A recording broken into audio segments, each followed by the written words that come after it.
네, 북한이 ICBM급 신형 미사일 화성 15형 발사를 성공했다고 발표하면서 국가 핵무력을 완성했다고 선포했는데요. 사실상 핵무기 완성 선언으로 보여지는 북한의 발표에 따라서 한반도 긴장이 고조될 것으로 전망되고 있습니다. 네, 전옥현 전 국정원 제1차장, 장광일 전 국방부 정책실장과 함께 관련 소식 짚어보겠습니다. 두 분 어서 오십시오. 어서 오세요. 네, 자, 오늘 어제 쏘아 올렸던 북한이 대륙간 탄도미사일을 쏘아 올렸죠. 화성 15형으로 명명을 했는데요. 발사 모습을 담긴 그 사진이 공개가 됐는데 화성 15형이 이제 지난 7월에 발사된 14형의 로켓 상부와는 좀 다른 모습이었거든요. 어떤 좀 비교점이 있었는지 좀 박사님께서 먼저 좀 짚어주시죠. 어제 이제 화성 15라고 새로 명명하여 발표할 때만 하더라도 네. 화성 14형의 개량형이 아니겠는가. 대략 이제 그렇게 예측들을 하고 이제 설명들을 했었는데 예. 오늘 북한이 공개한 이 자료를 뭐 정확한 건 좀 더 이제 세부적으로 분석을 해봐야 그렇죠. 알겠지만은 예. 현재까지 분석된 내용으로 보면은 형상이 전혀 다른 새로운 미사일이다. 예. 우선 이렇게 말씀을 드리고 하나씩 두 개 자료를 좀 보면서 설명을 좀 드렸으면 합니다. 예. 네. 일단 상부의 모습이 좀 다르더라고요. 우선 예. 하부를 보면은요. 네네. 밑에서부터 본다면은 북한이 이제 구축 이 바퀴를 달린 이 이동식 발사대다 이렇게 얘기했습니다. 예. 그렇죠. 그러니까 과거에는 이 바퀴가 8개 달린 그 중국제를 갖다가 모방한 거였는데 그렇습니다. 이번에 세계 최초로 9개 바퀴가 달린 거. 그러니까 곱하기 2개 하면 18개 바퀴를 가진 이 이동식 발사체가 발사체네요. 처음으로 등장이 되었다. 예. 그 위에 이제 미사일이 실렸는데 전반적인 미사일은 지금 우측 화면에서 보시는 것처럼 화성 14형은 다소 날카롭고 약간 좀 날렵한 느낌인데 느낌인데 이번에 거는 그거보다는 전반적으로 형태가 더 뭉뚱하고 더 예. 무겁고 그리고 그런 무겁고 느낌인데요. 그다음에 이 형태가 두꺼워진 예. 막 그런 형태를 볼 수가 있습니다. 예. 우선 그 1단 미사일은 이제 밑에 부분인데요. 예. 밑에 부분을 보면은 역시 조금 둥근 형태가 보이죠. 그렇습니다. 그것은 제가 볼 때 한 두 가지로 해석할 수가 있겠는데 첫째는 그 백두산 엔진이라고 하는 것들을 화성 14형 1호에 실었는데 네. 그 백두산 엔진 2개를 이제 묶은 이제 저걸 갖다가 클러스터링 기술이라고 그러죠. 그런 그러니까 신형 엔진의 개념인가요, 그러니까요? 그러니까 이전보다는 백두산 엔진을 2개 묶은 거. 예, 그거이거나 아니면은 아예 좀 더 강력한 성능의. 엔진을 거기다가 장착을 하였을 것이다. 이렇게 추측이 되고요. 예. 그다음에 2단 추진체를 보면은 이제 그 예. 위에 부분인데요. 2단 추진체는 화성 14형은 이렇게 가다가 이렇게 형태가 납작해집니다. 이렇게. 그렇습니다. 그런데 비해서 이거는 거의 연결이 그대로 된 형태, 일자 형태로 되면서 역시 두꺼운 그 형상을 갖고 있는데 그것은 역시 보조 엔진을 중간에 넣었거나 아니면은 그 안에는 새로운 엔진, 1단과 마찬가지로 그런 엔진을 넣었기 때문에 이 추진력을 더 강화하기 위한 그런 걸로 보이고요. 그다음에 이제 탄두를 보면은 화성 14형은 뭐 아주 날카롭게 지금 뾰족하잖아요. 그렇죠. 예. 예, 그거에 비해서 화성 15 어제 발사된 것은 아주 뭉뚱하면서도 큽니다. 덩치가 예. 그죠? 예. 예, 이런 것들은 역시 그 안정감을 주고 하는 데는 조금 이제 이점이 있고 또 하나 분석은 일부에서는 거기에 혹시 이제 이 다탄두 로켓을 달지 않았느냐 하는 그런 분석까지 하는데 한 발이 아닌. 예, 그거는 제가 볼 때 조금 무리한 추측인 것 같고 네. 어쨌든 하여간 이 미사일 전체의 안정감을 주기 위해서 다탄두라고 추측한다는 건 초압축이 분리가 된다는 얘기예요? 그러니까 이제 탄두가 한 방만 떨어지는 것이 아니고 예. 그 탄두에서 여러 발이 나가는 여러 발이? 예, 미국의 예를 들어서 이제 미니트맨 같은 것은 다탄두 미사일이거든요. 예. 한 발이 날아가지만은 떨어질 때 낙하할 때는 여러 발의 미사일이 동시에 그렇게 하는 약간 집속탄 같은 느낌처럼 이렇게 퍼지는. 그렇죠. 이제 그런 기술을 혹시 준비를 하고 저렇게 만든 것이 아니냐 하는 건데 그건 아닌 것 그 같다. 기술까지는 제가 볼 때는 도달하지 않은 걸로 아직은 보인다. 예, 하는 겁니다. 기본적으로 8축에서 9축이 됐던 것 자체가 저희가 봤을 때 몸집도 커졌기 때문에 그만큼 어떤 탄도의 중량 같은 것도 그렇고 무게가 늘었다 이렇게 볼 수 있겠어요, 그죠? 그러니까 무게라든지 네. 이제 길이라든지 그렇죠. 이런 두께라든지 이게 전반적으로 하여간 과거 14형에 비해서는 새롭게 커졌고 무거워졌고 그리고 훨씬 일단은 이 덩치 자체가 커졌다. 그러니까 저희가 뭐 차량이 바뀌었을 때 페이스 리프트라는 얘기를 하고 또 완전 바뀐 걸 얘기하는데 이거는 페이스 리프트의 개념보다는 완전 바뀐 형태의 그냥 일단은 것 같습니다. 개량형보다는. 그러니까 화성 14형에 갖고 있는 어떤 그 기술적인 이 기반은 그대로 예. 했겠지만은 형상은 새롭게 바뀌었다. 바뀌었다. 이렇게 본다면은 7월 28일 날 발사하고 지금 이제 11월 말인데 예. 이때까지 4개월에 저걸 하기는 제가 볼 때는 무리다. 그러니까 사전에 북한은 이미 이런 준비를 계속 해오면서 해왔고. 미사일을 발전시켰기 때문에 예. 이번에 이제 어느 정도 저걸 선보인 것이 아니냐 이렇게 분석이 되면서 예. 가장 그 핵심은 새로운 형태였고 그리고 덩치가 커진 가장 핵심적인 것은 사거리를 늘리기 위해서 엔진의 추력을 갖다가 강화시킨 것이 이번 발사의 그 어떤 핵심이 아니냐 이렇게 보입니다. 이 새로운 미사일로 이제 화성 14형보다 한 단계 더 진화됐다고 표현하고 있는 15형을 공개를 했다는 것 자체가 우리가 받아들일 수 있는 의미도 좀 남다를 것 같은데 좀 그렇습니다. 어떤 다른 좀 중요한 의미가 있을 것 같거든요. 우선 뭐 어제 북한에서 발표했듯이 일단은 이것이 이제 대륙간 탄도탄으로 가는 어떤 종결판의 형상으로 일단 보여진다. 예. 북한은 일단은 어제는 뭐 성공이라고 보고 뭐 역사적인 어떤 그 이런 표현까지 듣지 않았습니까? 이런 걸로 봐서는 일단은 이 대륙간 탄도탄을 미국 본토 어느 곳이든지 13,000km 가까이 나간다니까 뭐 미국 본토 어느 곳까지 다 도달할 수 있는 일단 사거리 능력은 갖췄다. 예. 그러나 이제 정밀도 면에서 본다면은 이제 분석할 것은 여러 가지 많겠죠. 예. 그런 그러니까 점은 이게 초대형 핵탄두라는 얘기를 썼었는데 결과적으로 얼마나 실을 수 있는지는 밝히지 않았기 때문에 화성 14형보다 탄두 무게는 늘었지만 여전히 어떤 실정용 탄두를 싣기에는 좀 무리 있는 게 아니냐. 이런 그렇죠. 분석이 그렇게 하고 있더라고요. 이제 그 탄두의 덩치가 커졌죠. 이제 전반적인 그 탄두가 과연 제대로 작동이 돼서 떨어졌느냐 그렇죠.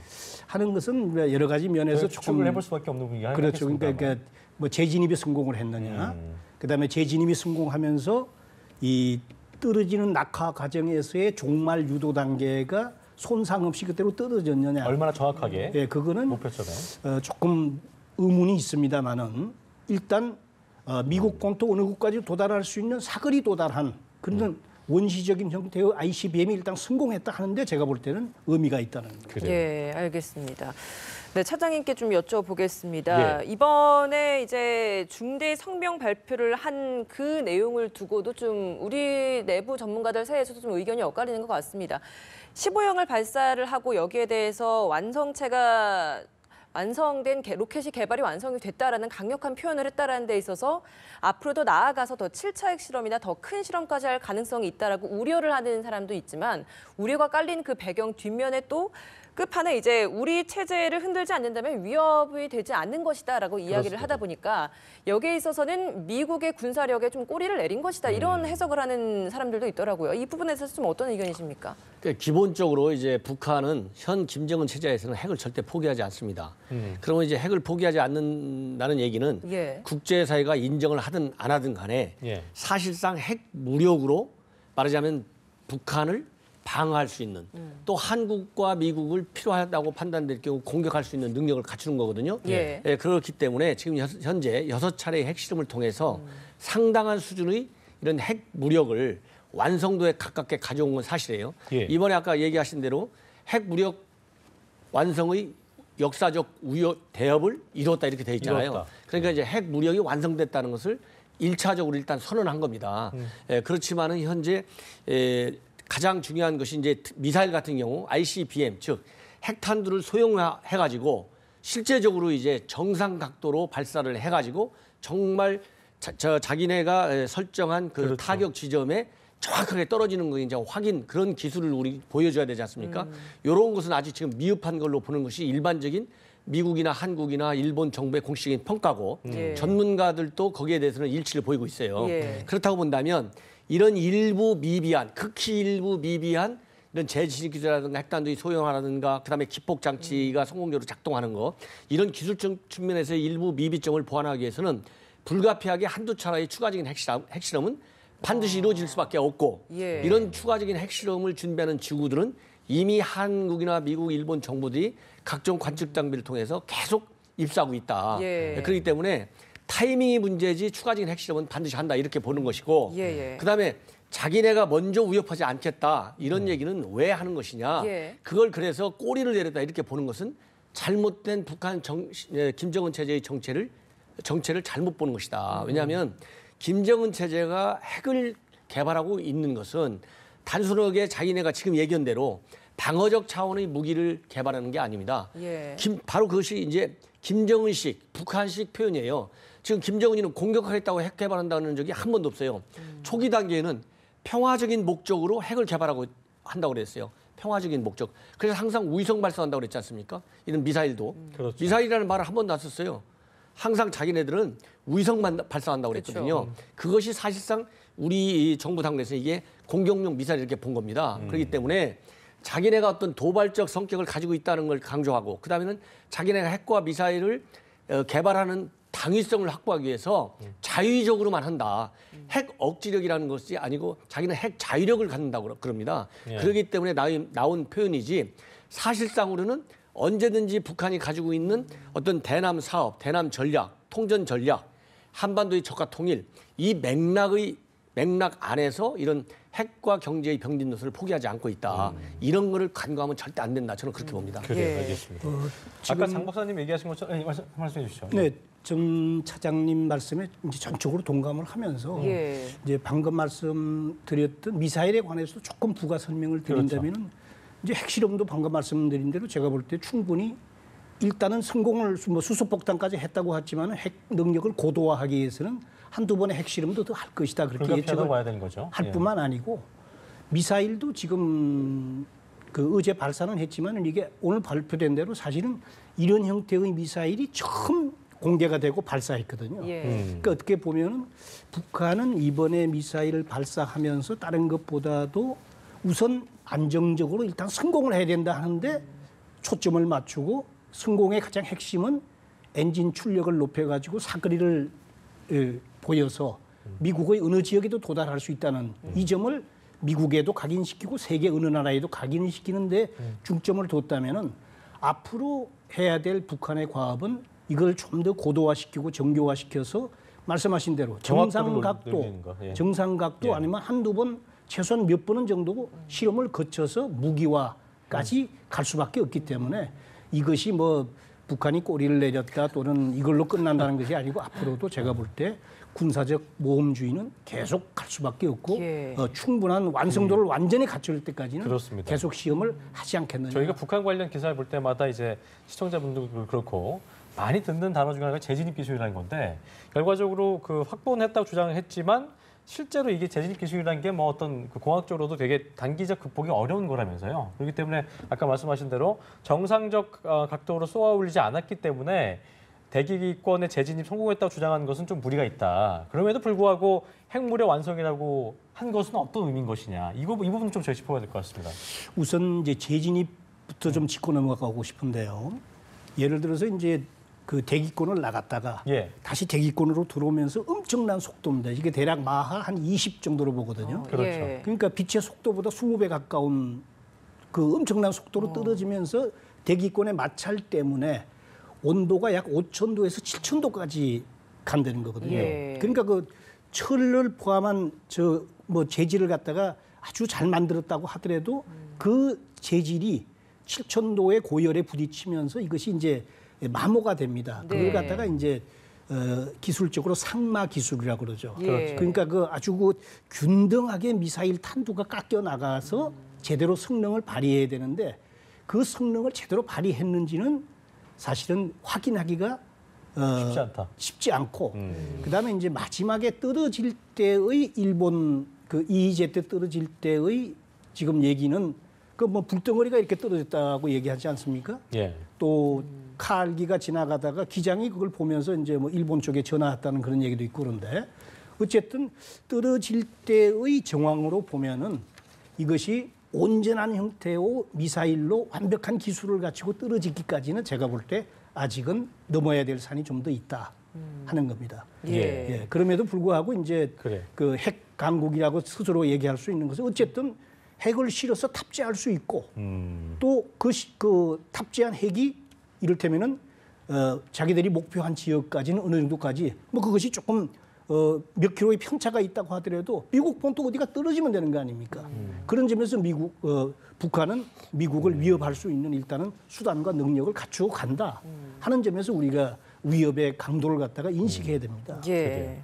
알겠습니다. 네, 이렇다 보니까 미국도 굉장히 위협이 될 것 같고 그렇죠. 도널드 트럼프 미국 대통령도 바로 시진핑 중국 국가주석과 통화를 하고 추가적인 대북 압박 제재를 요구를 했습니다. 어떤 추가 제재가 나올 것이라 보십니까? 어떻습니까? 그렇습니다. 이제 미국도 굉장히 다급해진 게 북한의 이제 핵 고도화 작업이나 미사일의 성능 개량이라고 하는 것이 이 미국 정부 당국이나 전문가들이 생각한 것보다 훨씬 빠른 속도로 진전이 되고 있어요. 그렇기 때문에 굉장히 심각하고 예. 지금 앞에서도 얘기했지만 지금 ICBM이 이 기술이 대기권 재진입 기술을 갖췄냐 안 갖췄냐 완벽하게 이것이 문제가 아니고 실제로 이게 성공적으로 계속 가고 있고 또 이 실제로 ICBM이 실전 배치하는데 불과 1, 2년밖에 남지 않았다라고 하는 것이 미 정부 당국의 비공식적인 평가지 않습니까? 이제 언론을 통해서 나오는. 예. 그렇기 때문에 굉장히 시급하고 그래서 현 단계가 말하자면 흔히 얘기하는 레드라인을 이미 벗었냐 안 벗었냐라고 하는 논쟁을 할 필요도 없이 실제적인 이 북한의 이런 그 작업을 막아야 되는 아주 절박한 시점이거든요. 그렇죠. 그래서 트럼프 대통령이 일본, 우리 한국, 시진핑 계속 전화해갖고 강도를 제재의 강도를 높이자고 하고 특히 중국에 대해서는 이제 남은 것이 원유 하나밖에 없다. 예. 그러니까 원유 공급을 완벽하게 중단하라 이렇게 지금 요구를 하고 있어요. 미 유엔 대사도 그 그런 유엔 언급을 대사도 했거든요. 똑같이 얘기하지 않습니까? 예. 그래서 중국이 할 수 있는 역할이 아직도 많이 남아 있다.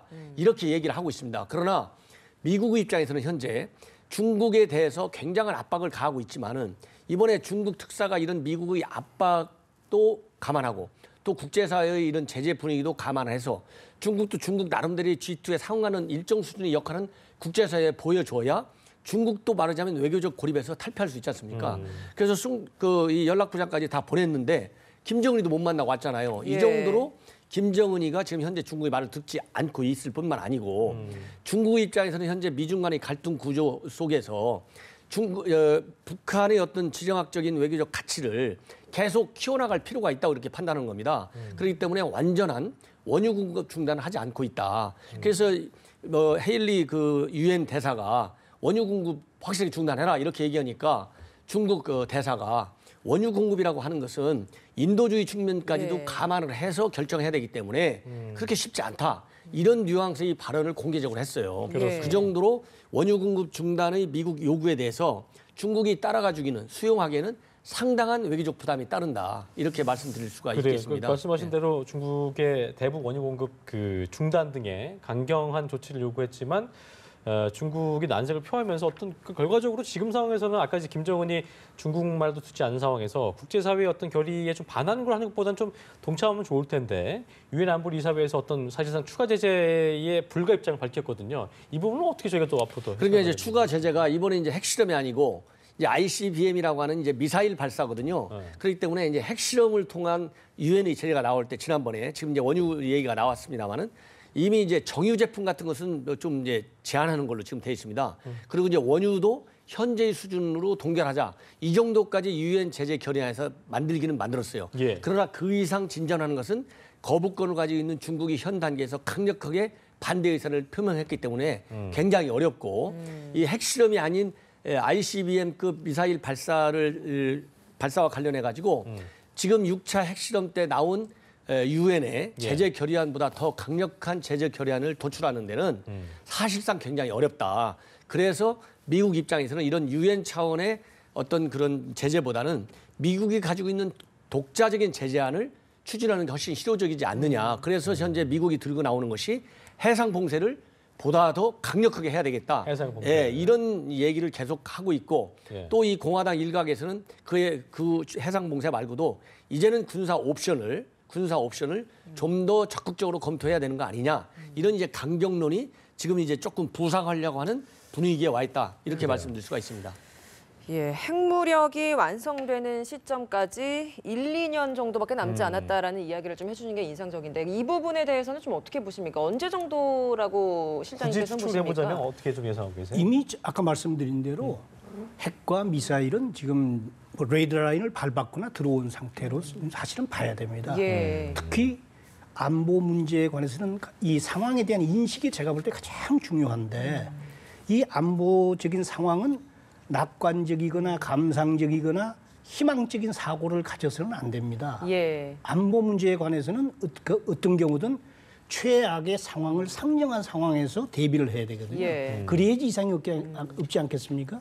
그런 점에서 본다면 제가 볼 때 지금 미국 정부의 강력한 압박과 제재에 우리도 좀 더 여기에 적극적인 동참이 필요하고 그래요. 뿐만 아니고 여러 가지 선택지도 좀 더 넓혀서 우리 정부가 보다 적극적으로 이 문제를 갖다가 인식하고 준비해 나가지 않으면은 지금 대단히 위험한 지금 상황에 도달하고 있다라고 하는 이런 인식을 저는 공유하는 것이 더 필요하다 이렇게 생각합니다. 예. 미국 내에서도 어떤 이런 북한에 대한 그 대응에 대한 의견이 엇갈리고 좀 있는 것 같은 게 리처드 하스 미 외교협회 회장이 현 단계에서 북한에 어떻게 핵무기 아까 말씀하신 대로 미사일 포기 요구하는 거는 그럼 굉장히 진지한 그 외교가 아니다. 그렇기 때문에 뭔가 동결을 하는 대가로 뭔가를 제시를 해야 된다. 이런 얘기도 했거든요. 이 부분은 좀 어떻게 보고 계세요? 제가 보기에는 지금 이제 동결이 목표가 될 수는 없고 네. 말하자면 이제 사실상의 핵 보유 국가 우리가 인정할 수는 없겠지만 예. 그거를 막아야 되는데 막을 방법이 비군사적인 방법 갖고는 제가 보기에는 없다. 이미 한계에 도달했다. 예를 들어서 해상 봉쇄를 한다고 가정합시다. 해상 봉쇄를 해가지고 불법 무기 거래 자금, 그다음에 원자재 가는 거 막는다.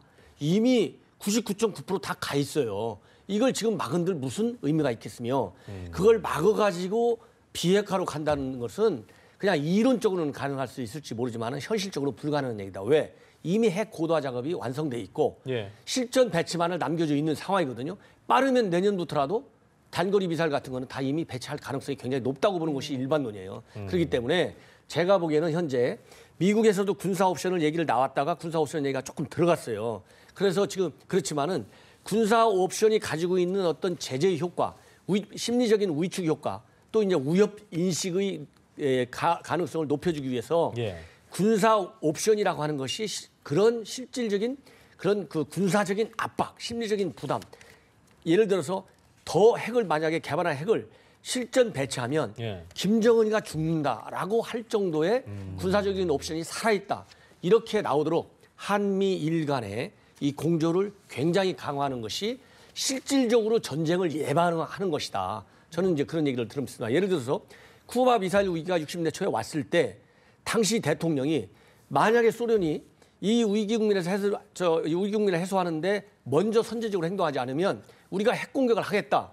이렇게 엄청난 메시지를 던졌지 않습니까? 그렇기 때문에 핵 무력 능력에서 미국에 상대할 수 없을 정도로 열세인 소련이 말하자면 포기를 하고 미사일을 철수한 거 아니겠어요? 그런 것처럼 그렇게 핵전쟁 위기를 몰고 가면서 힘이 없는 소련이 양보를 한 것처럼 지금 현재 미국의 핵 무력하고 지금 북한이 가지고 있는 핵 무력하고는 하늘과 땅 사이거든요. 그래서 실질적인 핵 위력의 차이에 김정은이가 위협을 느끼지 않는 한 이거를 비군사적인 조치로 해결할 수 있는 방법은 없다. 저는 그런 얘기를 드리고 싶습니다. 알겠습니다. 네, 알겠습니다. 오늘 두 분 말씀 여기까지 듣겠습니다. 네, 고맙습니다. 고맙습니다.